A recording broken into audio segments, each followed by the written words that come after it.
Only 15 days, really the difference. 15, 16 days, the difference between him lying in a hospital bed and him going on to win a Grand Prix. And just the fact that he was driving a Formula One car, and this Melbourne, with the alterations to the circuit, there's a lot of more high speed corners here. So, certainly for a driver recovering from a surgery with those stitches and everything like that, that's a lot of G being pulled on the body, on the core especially. So, I thought what he did was absolutely incredible. The big question after this Grand Prix, and I think one that wasn't being asked enough before the Australian Grand Prix, was how the hell is Carlos Sainz still unemployed for 2025? I know that the situation is still new and it's fresh with Lewis Hamilton signing for Ferrari, and the drivers' market is still early on in the season, but it's still crazy to me that team like Mercedes, for example, almost seemed not interested in Carlos Sainz's services and instead putting their money on possibly Kimi Antonelli, an unproven rookie in Formula 2. And I just think Carlos Sainz, for me, is probably the most underrated driver on the grid this season. And I think that he's such a great asset to any team, especially a team like Mercedes or even Aston Martin or wherever he would go. But I think that Carlos Sainz really shot his stock up after the Australian Grand Prix. And if you really look at it, guys, had he not missed the 2024 Saudi Arabian Grand Prix, he'd be leading the world championship right now because he got the P3 in Bahrain. I'm assuming he would have finished at least in the top 3, top 4 in Saudi Arabia. Who knows? Maybe even better. And of course, with his race victory in Australia and the DNF from Verstappen, he'd be championship leader at this point. So from what I've seen from him in 2024, I don't know if the whole losing his seat most likely lit a fire under him. But since the beginning of preseason testing until now, he's been absolutely on it. So I don't know. These teams like Mercedes, I know Red Bull is being thrown into the mix about potentially signing him, but I really hope that he can find some sort of a seat at a top team because he really deserves it. Yeah, absolutely does. And my first inkling would be go back to Red Bull. They have the best car on the grid. If you're Red Bull, I don't care if I know Sergio Perez has a deal for next year. I don't care if he signs next. I don't care what the situation is.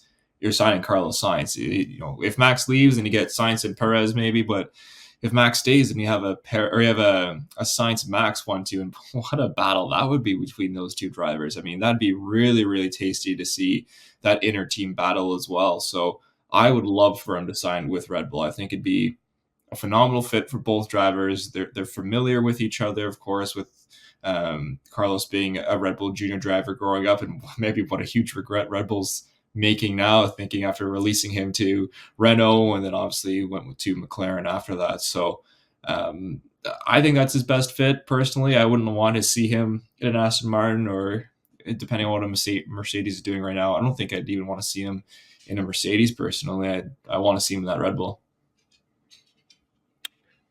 Yeah, I totally agree with you. I think Red Bull is kind of the best place for Carlos Sainz, not having a drive next year.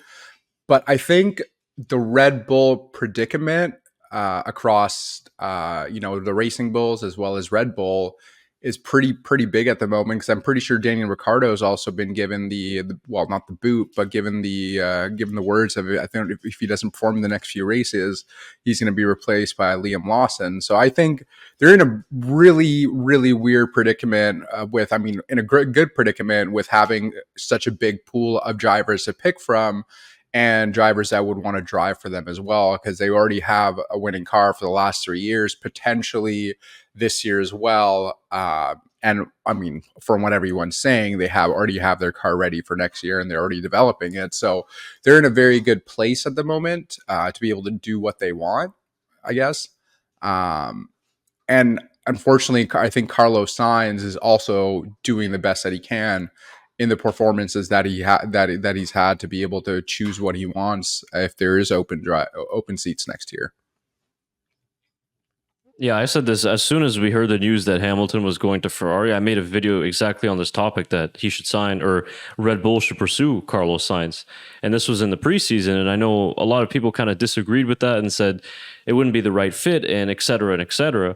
But I really thought that him going back to that Red Bull program would be the best for him at this moment. I think that he was always, I wouldn't say destined for a promotion to Red Bull, but always just missed out on a promotion to Red Bull. And I think that they made a mistake. I think Christian Horner, Helmut Marko, the bosses at Red Bull made a mistake not signing Carlos Sainz, because I think he's a top driver.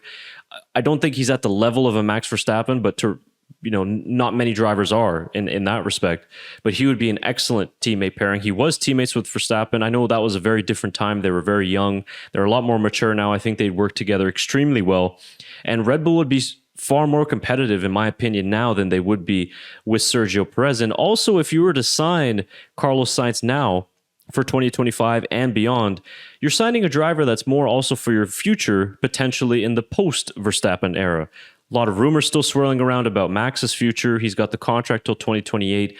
But with the new engine coming in 2026 and a lot of big questions surrounding that, if Max decides to jump ship to another team or to even retire from F1 because of the demanding schedule, you've got a driver that was Sainz who's still under the age of 30. He's got plenty of years to go, and he's only just getting to that elite level. He's getting better and better as each season has gone on.